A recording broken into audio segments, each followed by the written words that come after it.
Anak ni Jacqueline kay Kenneth Ilagan, ganito pala kagwapo.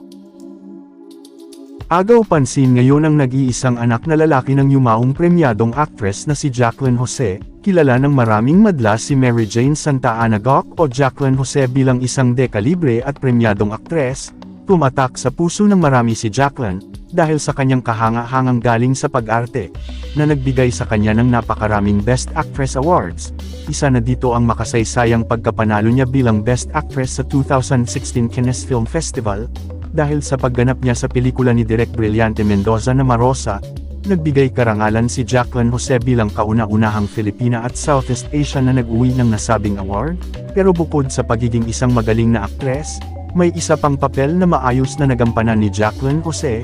Ito'y ang pagiging isang single mom sa kanyang mga anak na sina Andy Eigenman at Gwen Goc Ilagan. Samantala, kasunod ng biglaang pagpanaw ng batikang aktres, maraming madla naman ang na-curious kung sino ang isa pa niyang anak na si Gwen. Bagamat kilala si Jacqueline, hindi naman masyadong kilala ng marami si Gwen.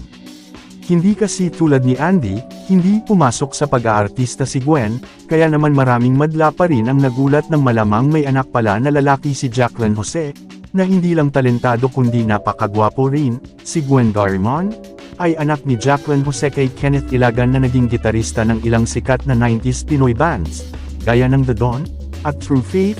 Ipinanganak si Gwen noong June 15, 2004, dahil nag-iisa niyang anak ito na lalaki, at hindi na rin siya nakapag-asawa pa muli.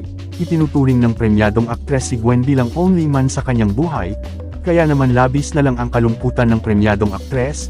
Nang magpaalam sa kanya si Gwen na mag-aaral ito sa Amerika, nag-aral si Gwen sa Ateneo de Manila University pero kalaunan, pumunta ito ng Amerika para doon ipagpatuloy ang kanyang pag-aaral. Lingid sa kaalaman ng mga madla, nakatanggap na rin ng offer si Gwen na mag-artista, pero ayon kay Jacqueline, mas gusto ni Gwen magtrabaho behind the camera, bilang editor o film scorer.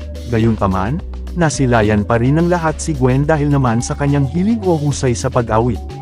Noong 2020 kumanta si Gwen sa Kumu Live ng kanyang pinsan na si Abby Asisio, kung saan inawit niya ang kantang High na isa sa mga kanta ng kanyang banda na Suspiria Pink. Namana nga ni Gwen sa kanyang ama ang kanyang hilig sa musika, at sa ngayon, siya ang bassist ng kanilang banda. Samantala, batay sa ilang video na kuha sa lamay ni Jacqueline, mukhang hindi pa nakauwi sa Pilipinas si Gwen dahil wala siya sa lamay ng kanyang ina. Nauna na ring sinabi ng half-brother ni Andy na si Gabby Eigenman, na hinihintay nila si Gwen na makauwi ng Pilipinas bago ayusin ang libing ng premyadong aktres.